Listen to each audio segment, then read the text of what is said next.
ठंड में 5 जुगाड़ू बहू का खाना, घर और रजाई। सर्दियों की शुरुआत होने के साथ शाम के 6-7 बजे तक कोई भी घर से बाहर दिखाई नहीं देता। ज्यादातर घर में हीटर की गर्माहट थी।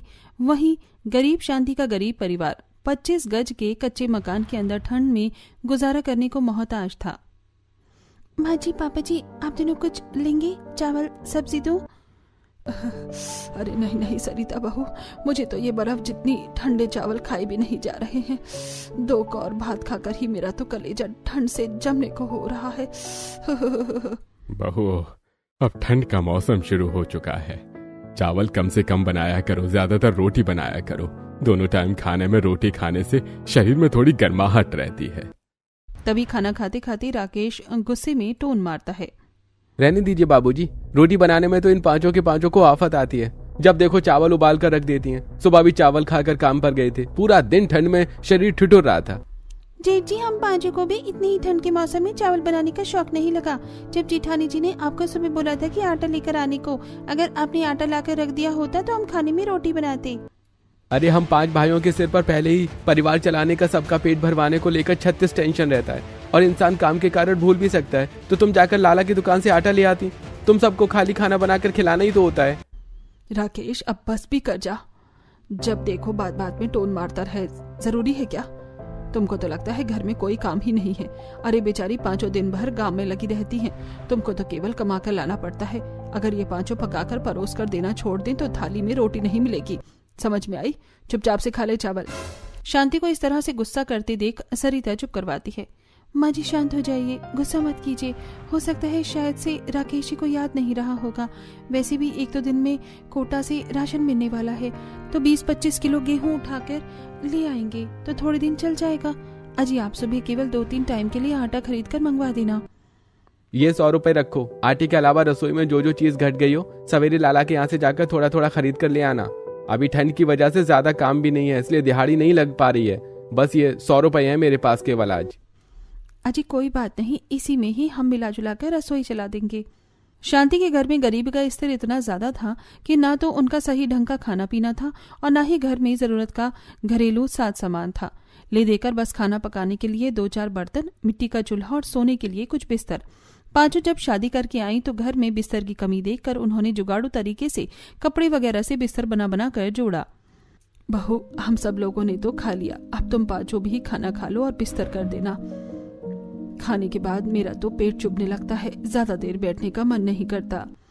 बबीता, तुम खाना निकालो, तब तक मैं एक साइड में बिस्तर लगा देती हूँ माँ जी पापा जी के सोने के लिए। पर मंजली जिठानी जी, कमरे में तो पहले ही कितना कम जगह है। आप तो बिस्तर करेंगी तो हम खाना कहाँ पर बैठकर खाएंगी? कमरे का हाल काफी ज्यादा फैला हुआ था। कमरे का एक कोना बिस्तर से भरा हुआ था, दूसरे कोने में खाना खाए हुए झूठे बर्तन बिखरे हुए थे और ससुर और 5 भाई नींद भरी आंखों से 5 बहू का मुंह देख रहे थे, जिसे देख सरिता, लगता है माँ जी पापा जी, हमारे पतियों को नींद आ रही है। पहले उनके लिए कमरे में बिस्तर करने का जुगाड़ लगाना पड़ेगा, उसके बाद हम आराम से खाना खाने बैठेंगे। 5 जुगाड़ू बहू जल्दी जल्दी फैलते हुए कमरे को समेटने लगती हैं। सरिता भाभी, मैं बिस्तर कर देती हूँ और नुपुर जिठानी जी, आप ही सारे झूठे बर्तन कमरे से बाहर निकाल दीजिए। खाना खाने के बाद बर्तन धो लेंगे। चलो तुम बिस्तर करो, तब तक मैं बर्तन में पानी डाल कर आती हूँ। तब 5वीं बहू बबीता नुपुर के साथ गंदे बर्तन बाहर करती है। किरण जल्दी से कमरे के अंदर एक लाइन से लंबा बिस्तर लगा देती है, जिस पर बच्चे, सास ससुर और 5 के पति सो जाते हैं। तभी प्रभात कुरकुराने लगता है। किरण भाभी, ये किस तरह से बिस्तर किया है आपने? खाली जमीन पर चटाई बिछाकर लेवा बिछा दिया है। इस पर लेटने के बाद भी ऐसा लग रहा है जैसे कुछ बिस्तर बिछा ही नहीं है। देवर जी, घर में जितना बिस्तर होगा उतने ही तो बिस्तर करूंगी। ले देकर बिछाने के लिए एक ही लेवा है घर में। अरे तो इतनी सारी चादर किस लिए बचा कर रखी है? और ये गुदड़ी भी तो रखी है, इसे भी बिछाकर बिस्तर थोड़ा मोटा गद्देदार कर दो ताकि थोड़ा अच्छे से सो सकेंगे, वरना सुबह तक तो ठंड की वजह से तबीयत खराब हो जाएगी। अरे प्रभात, तो बिल्कुल बिना पैंदी का लोटा जैसी बातें क्यों करता है? और ओढ़ने का बिस्तर भी बहू बिछाने में लगा देगी तो रात भर इसी तरह बगैर कुछ ओढ़े सोना पड़ेगा। अरे जितना बिस्तर है इतने में ही गुजारा करना पड़ेगा। ये तो मेरी 5 जुगाड़ू बहुओं ने एक आध लेवा सिल दिया है कि ठंड के मौसम में ओढ़ने का काम चल जाए, वरना तो इसी तरह ठंड के मौसम में रात भर कांप कर काटनी पड़ती। घर में बिस्तर की कमी देखकर बेचारे पांचों भाई पतली दुबली चादर को ओढ़कर हाथ पांव मोड़कर ठंड में सोने की कोशिश करते हैं। वहीं सभी के खा चुकने के लास्ट में पांचों बहुएं एक साथ खाना खाने के लिए बैठती हैं। बबीता देखती है कि बर्तन में बहुत ही थोड़े से चावल बचे हुए हैं और सब्जी के नाम पर भी कढ़ाई में सोयाबीन के 2-4 फांक लगे हैं। सरिता भाभी, आपने कितना चावल बनाया था? हम पांचों के खाने के लिए आज फिर से खाना कम रह गया है। बबीता, डिब्बे में बस 4 गिलास ही चावल था, उसी को बनाया है। तभी तो चावल कम पड़ गया, क्योंकि हमारे लंबी चौड़ी परिवार में चेनाब चावल लगता है। जब जाकर सबके खाने के बाद हम बहू के लिए पेट भरकर खाने के लिए खाना बचता है। अभी तो इन थोड़े चावल में ही गुजारा करना पड़ेगा। बबीता एक ही थाली में सबके लिए खाना निकालती है और पांचों बराबर बराबर कौर खाती हैं। तभी शांति रसोई में आती है और थोड़े से चावल में 5 बहू को खाते देख उसकी आंखों में आंसू छलक जाते हैं। सरिता बहू, बबीता बहू, किरण, नुपुर, आशा बहू, क्या बात है, भगोने में और भात नहीं पड़ा क्या जो तुम पांचों एक ही थाली में खा रही हो? और ऐसे छुंछे चावल क्यों खा रही हो? सब्जी भी नहीं ली, जबकि तुम पांचों को तो सोयाबीन की सब्जी पसंद है। रुको, मैं सब्जी देती हूँ। शांति के रसोई की तरफ बढ़ती ही पांचों करीब जुगाड़ू बहू संकोच में आ जाती हैं। तभी आशा बात को संभालते हुए, माँ जी रहने दीजिए, हम में से किसी को सब्जी नहीं चाहिए। वो सब्जी में थोड़ा मसाला ज्यादा डल गया है ना, इसलिए देखकर खाने का मन नहीं है। आशा बहू, तुझको तो ठीक तरीके से झूठ बोला भी नहीं आता। आज फिर से खाना खत्म हो गया है। जिस दिन से तुम पांचों शादी करके आई हो, खाली तुमको दुख देखने को ही मिला है। कभी तुमने सुख नहीं किया ससुराल का। पता नहीं भगवान कब मेरे घर के हालात अच्छे करेगा। तुम पांचों को इस तरह से पेट काट कर खाते देखकर मुझे बिल्कुल अच्छा नहीं लगता। माँ जी, एक बार हमारे पति अच्छे से कमाने लग जाए तो हम भी सही से खाएंगे। खाने के बाद बबीता किरण खुले आंगन में बर्तन धोती है। आसमान से ओस गिर रही है। बाल्टी का पानी तो बिल्कुल बर्फ जितना ठंडा हो गया है। मुझको तो पानी छूने में करंट लग रहा है। बर्तन खंगालने की हिम्मत नहीं है। खाना बनाने के बाद मैंने चूल्हा भी बुझा दिया था, वरना थोड़ा पानी चूल्हे पर गर्म कर लेते। तभी किरण के जुगाड़ू दिमाग की बत्ती जलती है और वो बाल्टी का पानी फेंक कर चंपाकल चलाती है। किरण, तुमने भरी बाल्टी का पानी क्यों फेंक दिया? बर्तन कैसे धुलेगा? जी जानी जी, मेरे दिमाग में बढ़िया जुगाड़ आया है, जिससे हमें ये बर्फ जितनी ठंडे पानी से बर्तन धोने की जरूरत नहीं, बल्कि गर्मा गर्म पानी से बर्तन धोएंगे। किरण काफी देर तक चंपाकल चलाती है। धीरे धीरे उसमें से गर्म पानी निकलने लगता है। नुपुर भाभी, एक बार पानी पीकर देखो। मेरी तो वैसे ही सर्दी से हाथ सुन्न हो रहे हैं। बर्फ जितना ठंडा पानी छूकर मुझे कुल्फी नहीं जमानी। अरे पहले पानी छू कर देखो। नुपुर ने जैसे ही हैंडपंप से निकलते पानी को छुआ तो वो एकदम गर्म था। अरे ये क्या चक्कर है? बाकी दिन तो हैंडपंप से बर्फ जितना ठंडा पानी निकलता है, अभी गर्म कैसे आ रहा है? तुमने तो बहुत ही बढ़िया जुगाड़ लगाया है। जेठानी जी, घर में चांपाकल लगवाने का यही तो फायदा है। चांपाकल सीधा जमीन के अंदर से पानी खींचता है और गर्मी के मौसम में ठंडा पानी देता है, और ठंड के मौसम में जितना देर तक आप चांपाकल चलाओगी तो अंदर से गरम गरम पानी निकलने लगेगा। फिर तो ठंड में रोड मशीन से पानी गर्म करने की जरूरत ही नहीं है। दोनों जल्दी से गरम गरम पानी से फटाफट से बर्तन धोकर घर में लाती हैं और किरण देखती है कि उनके लिए सोने के लिए बिस्तर नहीं बचा। सारा बिस्तर हाउसफुल हो गया है, हम कहाँ सोएंगे? मेरे तो ठंड से हाथ पैर जम रहे हैं। सोने का कुछ तो जुगाड़ लगाना पड़ेगा। नूपुर दरवाजे के कोने में कुछ बोरा रखे देखती है, जिसे वो निकाल कर लाती है। नूपुर भाभी, आप ये बोरा क्यों बिछा रही हैं? कोई और चारा नहीं है देवरानी जी, इस बोरे पर ही सोना पड़ेगा आज हम दोनों को। नूपुर किसी तरह जमीन पर बोरा बिछाकर जुगाड़ू बिस्तर करती है और कुछ बोरे वो ओढ़ लेती है। जेठानी जी, ये बोरी बिस्तर तो बहुत ज्यादा चुभ रहा है, मुझसे नहीं सोया जा रहा। किरण, खुद हम बड़ी मुश्किल से सो रहे हैं, सो जाओ। तभी किरण रस्सी पर टंगी अपनी कुछ साड़ियां उतारकर उनको चादर की तरह बोरी के ऊपर चादर की तरह लगाकर चारों तरफ से फोल्ड कर देती है। अब थोड़ा मुलायम लग रहा है, अब बिस्तर खिसकेगा भी नहीं। किरण का जुगाड़ नूपुर को भी पसंद आता है। इसके बाद वो भी अपनी कुछ साड़ियों को उतारकर इस तरह बोरे पर बिछाकर चारों तरफ से मोड़कर सो जाती है। अगली सुबह, अरे तुम दोनों रात को इस तरह बोरी पर क्यों सो गई थी? तुम्हें ठंड नहीं लगी? हमें तो चटाई चादर लेवा बिछाकर सोई थी, फिर भी तगड़ी ठंड लग रही थी। लेकिन हम दोनों को ठंड का बिल्कुल भी एहसास नहीं हुआ, बल्कि मुझे इस बोरा बिस्तर पर काफी गर्माहट भरी नींद आई थी। क्योंकि ये जूट के बोरे गर्म होते हैं, इसलिए तुम्हें ठंड नहीं लगी। तब पांचों जुगाड़ू बहू जल्दी से काम धंधे में लग जाती हैं। आशा जैसे ही दरवाजा खोलकर देखती है तो बाहर काफी ज्यादा कुहासा छाया हुआ था। ओस की मोटी मोटी बूंदें गिर रही थी, ठंडी ठंडी हवा चल रही थी। रात रात में कितनी ज्यादा ठंड बढ़ गई है। आज तो पास पास का भी कुछ दिखाई नहीं दे रहा। मेरा तो घर के आंगन में जाने का जी ही नहीं कर रहा है। हाँ, मगर हमारी रसोई तो खुले आंगन में ही बनी है। सरिता आशा दोनों आंगन में आती हैं, जहाँ चूल्हे की पन्नी हटी पड़ी थी और ओस से चूल्हा बीक कर गल चुका था, जिसे देख दोनों दुविधा में आ जाती हैं। हे भगवान, मैंने तो रात को चूल्हा सही से ढका था, चूल्हे पर से पानी कैसे हट गई। और देखो चूल्हे का अचकन टूट गया, खाना किस पर बनाएंगे। ओहो, ये तो बड़ी परेशानी हो गई। अगर हम दूसरा नया चूल्हा बना भी लेंगे तो इतनी कड़ाके की ठंड के मौसम में चूल्हा सूखने में कम से कम 4 से 5 दिन लगेगा, क्योंकि आजकल धूप भी इतनी लेट से निकलती है। इसका क्या जुगाड़ लगाया जाए।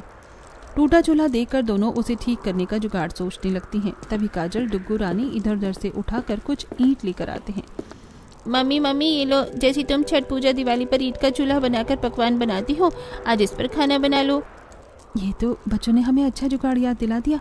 चलो अभी के लिए ईंट का चूल्हा लगाकर खाना पानी बनाते हैं। आशा अब आंगन में 3 ईंट बिठाकर चूल्हा लगाकर ठंड में खाना बनाती है। तभी ठंड में सुबह सुबह ठेले पर खाने पीने की चीज बिकने वाले आते हैं। गजक पट्टी, गुड़ पट्टी वाले आ जाओ बच्चों आ जाओ, मीठे मीठे तिलकुट लाई लड्डू, गजक पट्टी खा लो। तीनों बच्चे ललचाते हुए ठेले वाले को देखने लगते हैं। मम्मी मुझको गजक पट्टी खरीद कर दो ना, मुझे खाना है। मम्मी मुझको भी गजक पट्टी खाना है, मुझको एक गजक पट्टी खरीद दो प्लीज। तीनों बच्चों का गजक खाने का मन करते देख आशा, सरिता असहज हो जाती हैं। बेटा, अभी ये सब चीज खरीदने के हमारे पास पैसे नहीं हैं। मम्मी आप तो जब देखो यही बोलती हो, हमें तो कभी कुछ भी अच्छी चीज कोई खरीद कर ही नहीं देता खाने को। ना तो हम बच्चों के पास ठंड के अच्छे कपड़े पहनने को है, बाकी सारे बच्चों को सब कुछ मिलता है। बस हमें ही गर्मी हो या सर्दी गरीबी में ही गुजारा करना पड़ता है। घर में अच्छा खाना पीना न मिलने के चलते डुग्गू आशा पर गुस्सा करके दिखाता है। तभी अमीर पड़ोसन सुषमा अपनी सास कलावती के साथ बाहर आती है। अरे ओ ठेले वाले भैया, कैसे दिया ये मूंगफली के गजक? बहन जी, ये गजक तो 1000 रुपए किलो है। अरे भैया, 1000 रुपए किलो? अरे इसमें तूने काजू पिस्ता डाला है क्या? मामूली से मूंगफली के ही तो गजक बनाए हैं। ये तो बाजार में 400 रुपए 5 किलो में ही बिकता है। अरे माताजी, उनकी मूंगफली तो खराब सी रहती है। मैंने ये 1 नंबर की क्वालिटी वाली बढ़िया मूंगफली की गजक बनवाई है, खाकर देखो, स्वाद मुंह में चढ़ जाएगा। कलावती थोड़ा सा गजक खाकर देखती है। कैसा लगा मामी जी? टेस्ट सही है? ठीक ठाक ही है, मिला जुला कर बहू। भैया फिर तो आधे किलो गजक कर दो, 1 किलो तिलकुट और 1 किलो सिलाई लड्डू भी कर देना। अरे सुषमा बहू, इकट्ठा इतना सारा क्यों खरीद रही है? अभी के लिए बस 100 ग्राम ले ले, बाजार चलेंगे तो वहाँ से चलकर खरीद कर ले आएंगे, या मैं गुड़ मुरमुरे खरीद कर लेकर आऊंगी और घर पर ही बना लेंगे। सुषमा पांचों गरीब जुगाड़ू बहू की आंगन की तरफ देखते हुए दिखावा करके कहती है। ओफो मामी, अब इतनी मेहनत कौन करनी जाए? और वैसे भी ये सब अच्छा बादाम वाली चीज ठंड के मौसम में ही खाने में स्वादिष्ट लगती है।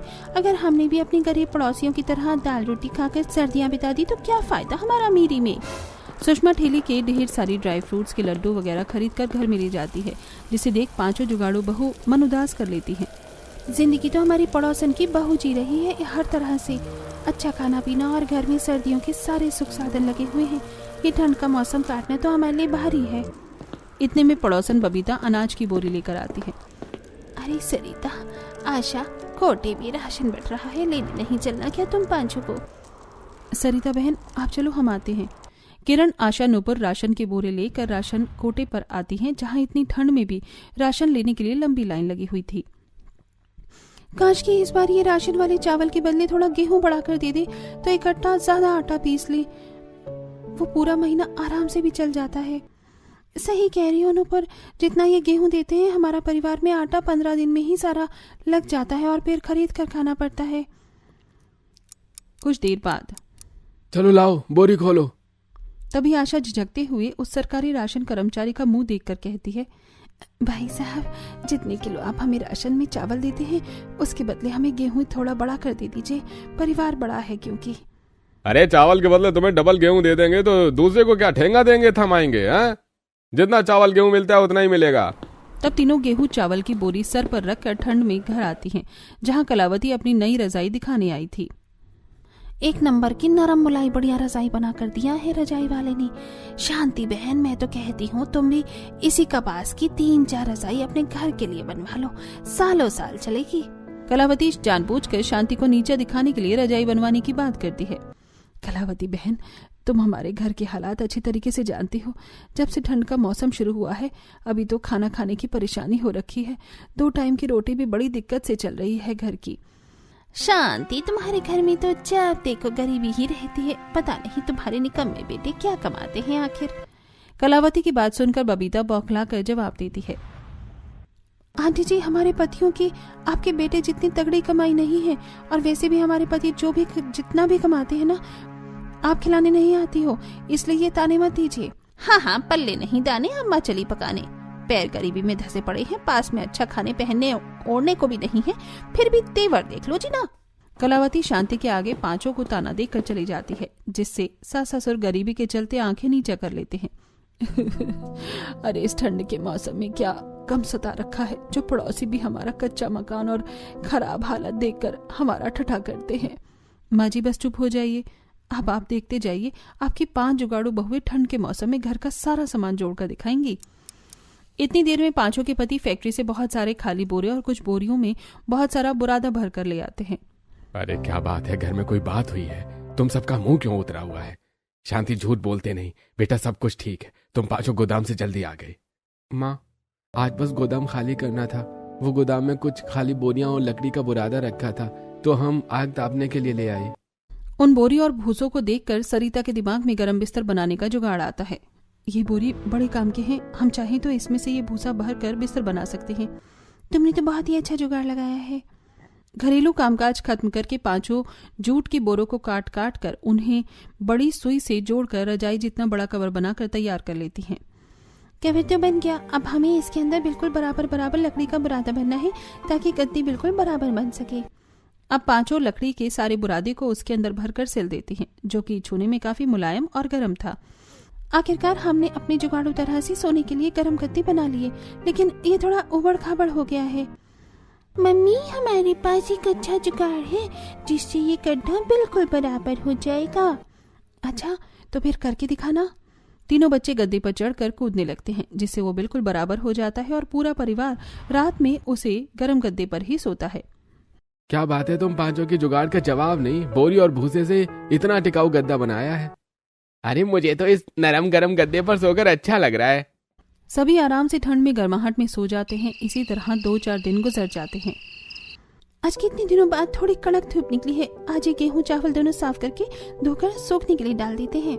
बहू, ये चावल तो रहने दो, ठंड के मौसम में ये कच्चा चावल खाने से तन बदन में दर्द बढ़ जाता है। मगर माँ जी, अभी तो 3-4 महीने ठंड रहेगी, ऐसे तो चावल रखे हुए खोखले और खराब हो जाएंगे। थोड़ा थोड़ा बनाकर इस्तेमाल कर लेंगे। तभी कोटे से मिले चावल को देखकर आशा के जुगाड़ू दिमाग में एक आइडिया आता है। मेरे दिमाग में बहुत ही बढ़िया जुगाड़ आया है। इस कच्चे चावल का चावल बनाकर खाने से अच्छा है हम चाहे तो इसे कुकर चिड़वा बनाकर रख सकते हैं, और थोड़े चावल को भूनकर मुरमुरा भी बना सकते हैं, जिससे हम बच्चों के लिए गुड़ के लड्डू बना देंगे। सभी को आशा का जुगाड़ू आइडिया काफी पसंद आता है। आशा बहू, ये तुमने बहुत ही अच्छा जुगाड़ लगाया है, बच्चों का भी गुड़ के लड्डू खाने का मन है। किरण चटाई बिछाकर चावल को धूप में सूखने के लिए छोड़ देती है। अगले 2 दिन 2 बहुएं चावल को ओखली में कूटकर उनसे चूरा बनाती हैं, और बाकी 3 बहू उस चावल को मिट्टी के मटके में भूनकर मुरमुरा बनाती हैं। वैसे इस कच्चे चावल का मुरमुरा कितना खिला खिला फूट रहा है। पता ही यही मुरमुरा ठंड के चलते बाजार में 20 रुपए पाव बिक रहा है। और देखो, हमने अपने जुगाड़ से घर बैठे बैठे ही मुरमुरा बना लिया, इसलिए तो हम जुगाड़ू हुए हैं। इतनी देर में शांति दुकान से काफी सारा गुड़ खरीद कर ले आती है। आज तो बिल्कुल शरीर पिघलने वाली पानी की तरह ठंडी हवा चल रही है। बहु, मुरमुरा भुन गया हो तो हटो में चूल्हे में आग बैठाकर चाशनी बना देती हूँ। शांति जल्दी से चूल्हे पर कढ़ाई रखकर चाशनी बनाती है। वहीं तीनों जुगाड़ू बहू जल्दी जल्दी चूरा और मुरमुरा के लड्डू बना देती हैं। तभी 2 घर छोड़कर रहने वाली शारदा उनके घर आती है। क्या बात है बहू, गुड़ के लड्डू बनाए जा रहे हैं, बड़ी अच्छी महक आ रही है। लीजिए ना आंटी जी, आप भी खाकर देखिए। शारदा जैसे लड्डू चखती है तो उसे काफी स्वादिष्ट लगते हैं। अरे वाह वाह बहू, तुमने तो बहुत ही करारा खस्ता लड्डू बनाए हैं। ठंड में ऐसे लड्डू नाश्ते में खाने को मिल जाए तो मजा ही आ जाए। मेरे लिए भी तुम 2-4 किलो लड्डू बना दोगी? जो सामान और लागत लगेगी मैं दे दूंगी। हाँ हाँ, क्यों नहीं आंटी जी, हम बना देंगे। अरे देखो, जिस काम के लिए आई थी मैं तो बातों बातों में भूल ही गई। वो इस बार मैंने अपने खेत में सब्जी लगवा रखा है, सारी सब्जी पककर तोड़ने के लिए तैयार है, तुम तोड़ दोगी? जी जी आंटी जी, हम कर देंगे। अगले ही दिन पांचों जुगाड़ू बहू सुबह सुबह जल्दी खाना पीना बनाकर ठंड में सब्जी तोड़ने पहुंच जाती हैं। तभी किरण सब्जी की क्यारी में काफी ज्यादा साग उगा देखती है। जरा देखो, इन सब्जियों के साथ कितना ताज़ा बढ़िया राय और बथुआ हुआ है। शारदा आंटी, अगर आपको ये साग की जरूरत नहीं है तो हम तोड़ कर ले जाएं। अरे बिल्कुल ले जाना बहू, तुम पांचों जो साग बनाती खाती हो। अब 3 जुगाड़ू बहू खेत की सब्जी तोड़ती हैं और 2 बहू क्यारी में लगे साग को खोटने लगती हैं। देखते देखते शाम हो जाती है। बहू देखो, ठंड बढ़ रही है, बाकी की सब्जियां कल आकर तोड़ लेना। बाकी मैंने बगल वाला खेत भी बटाई दे रखा है, इस बार उनमें कपास लगवाया है तो उसकी फसल भी तुमसे ही तोड़वाऊंगी। ये सुनकर पांचों काफी ज्यादा खुश हो जाती हैं और घर आकर चूल्हे की साग बनाकर ठंड में सबको खिलाती हैं। वाह बहू, जीती रहो। अरे तुम बाचों ने बड़ा ही स्वाद साग बनाया है, बस साथ में मक्के की चूल्हे की रोटी मिल जाती तो मजा आ जाता। सच में मम्मी, आपने बहुत ही यम्मी यम्मी साग बनाया है। मैं तो कहता हूँ आप ठंड में साग रोटी बनाकर बेचो। डुगू साग खाते हुए पांचों की भर भर कर तारीफ करता है, क्योंकि जुगाड़ू बहुएं बहुत ही जायकेदार साग रोटी बनाती थी। घर कच्चा होने के चलते दीवारों के दरार से ठंड बर्फ जैसी ठंडी हवा अंदर घुस रही थी, जिससे खाना तुरंत ठंडा हो जाता है और सब थर थर कांपते हुए खाना खाते हैं। इस ठंड के मौसम में इस कच्चे कमरे में रहना खुले छत के नीचे रहने के बराबर है। विनोद बेटा, थोड़े पैसे करके घर की दीवारों को ठीक करवा दे। माँ, ठंड के चलते हमारा काम लगभग ठप पड़ गया है, थोड़े दिन रुक जाओ फिर करवा देंगे। अरे ये तो तुम पिछले 2-3 सालों से बोल रहे हो, पता नहीं क्या कमाई कर रहे हो तुम कि घर की एक दीवार सही नहीं करवाई गई। अब तक पैसे नहीं है तुम्हारे पास। कमरे की हालत बिल्कुल कच्ची खराब होने के चलते कमरे के अंदर काफी ज्यादा ठंड भरी रहती है, जिसके चलते सुबह तक शांति को तेज बुखार चढ़ जाता है। पांचों जुगाड़ू बहुएं उसे खाना खिलाकर दवाई देकर खेत में कपास तोड़ने आती हैं। देखो, मैं तुम्हें कपास तोड़ाई के ज्यादा पैसे तो नहीं दे सकता, प्रति किलो कपास तोड़ने पर 5 रुपए मिलेगा। लेकिन आप तो काफी ज्यादा कम पैसे दे रहे हैं। कपास की ढेरी तोड़ने में ज्यादा समय लगता है और ठंड का मौसम भी है। मैं केवल इतना ही दे सकता हूँ, तुम्हें सही लगे तो कर लो। पांचों आपस में थोड़ा सोच विचार करती हैं। घर पर खाली बैठने से अच्छा थोड़े पैसे तो आएंगे।